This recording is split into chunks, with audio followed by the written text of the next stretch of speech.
बर' फरायसाफोरा देग्लाय उथ्रिसार जानो हादों बेनि गेजेराव क'क्राझारनिफ्राय सासेल'। दा गिबियाव आङो आर'नाइजों बरायनो थाखाय वास्कट गानहोबाय जोंनि गामिनि बिथाङा वास्कटखौ गानहोदों आरो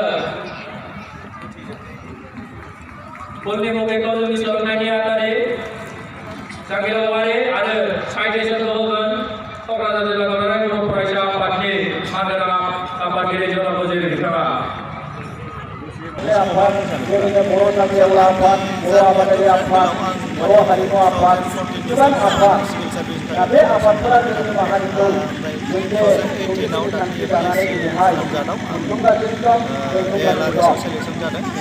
दा बेनि गेजेराव बर' हारिया भाषा रेट हिसाबै ज' खालामनानै जायोब्ला आं आंनि बेक्तिगत हिसाबै मोनदांनाय मोनसे बाथ्राखौ बहाय मख'नो सानो बे जोंखौ जाति हिसाबै दैदेनलांनो थाखाय जोंहा आफादफोर दंखायो नाथाय आफादफोरानो जोंखौ जाति हिसाबै दैदेनलांबाय थानो हानाय नङा। जों बेक्तिगत जोंनि ओनसोलफ्राबो साफा साफा सुबुंफ्राबो जोङो जाफुंनो नाजानांगोन नाजानांगौ। बेक्तिगतआ जाफुंब्लासो जोंनि आफादफ्राबो जोंनि संगठनफ्राबो गोरा जाबोयो आरो जोंखौ दैदेनलांनायाव जोंखौ जौगाहोनायाव गोरासिन हाबा मावनो हायो आरो। बेखिनियाव आङो सोलोंथाइजों लोब्बा थानाय हिसाबै गोबां फरायसाफोरखौ बुंनाय बाथ्राखौनो आं बुंनो सानो। आं फरायसाफोरखौ जेब्लायबो बुङो जे जों मानसिफ्रा मालाबाबो गोरिब जाथि जोनोम जाया।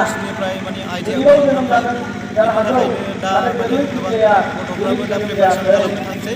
धोनियाव जोनोम जानो हागौ जों धोनिखौ जोनोम जाया। बे गोरिब बिद्दाया जोनोम जादों बिद्दाया गोरिब हिसाबै जोनोम जाया। दा जोंनि धोनि जानाय गोरिब जानाया जोंनि आफादनि सायाव जोंनि गावनि गोहोनि सायाव आं फरायसाफोरखौ जेब्लायबो बुङो जे जोंनि जाफुंसारनाया दिनै जोंनि गावनि गोहोनि सायाव बे नैया आरो नेक्स्ट माबाफोर सिमांफोर दङ नामा सार? जेनेबा गोसोनि सायाव बे नैया जेनेबा जौगाहोनाय दा बेखौ हादर खालामनाय बेखौ फेदेरनाय बिनि सायाव बे नङा। जोङो जुदि गावनो जुदि थि नङाब्ला जों गावनो राफोद नङाब्ला जों माब्लाबाबो जौगाखांनो हाया। आंनि एक्सपिरियेन्सआ बुंदों जे आं गोबां समाव मा नुदों